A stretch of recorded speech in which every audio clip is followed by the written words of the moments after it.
এত শান্ত, এত নির্ঝুম একটা স্টেশন, না আছে কোনো টিকিট কাউন্টার, না কোনো টিটি, না ঠিকমতো বসার জায়গা, কেবল একটা পুরনো প্ল্যাটফর্ম। এই জায়গাটা ছিল কিছুটা আলাদা, যেখানে এখনও হাওয়াতে পুরনো ইতিহাসের গন্ধ রয়েছে। যে উঁচু উঁচু ঘরগুলো তোমরা দেখতে পাচ্ছ, এখানে একসময় হাতি রাখা হতো। আর ব্রিটিশদের এয়ারবেস ছিল এই এরিয়াতেই, যেটা এখন চাতাল নামে পরিচিত। বাইক নিয়ে যখন ঢুকছিলাম জঙ্গলের মধ্য দিয়ে, তখন দারুণ লাগছিল।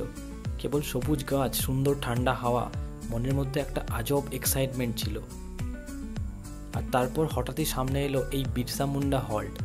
এত শান্ত, এত নির্ঝুম একটা স্টেশন, না আছে কোনো টিকিট কাউন্টার, না কোনো টিটি, না ঠিকমতো বসার জায়গা, কেবল একটা পুরনো প্ল্যাটফর্ম।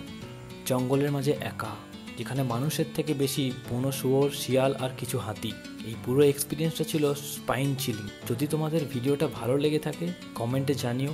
আমি এই জার্নিটার ফুল ভিডিও আপলোড করব খুবই জলদি। আর ভিডিওটা যদি ইন্টারেস্টিং মনে হয় তবে একটা লাইক করে দিও এবং চ্যানেলটা সাবস্ক্রাইব করতে ভুলো না।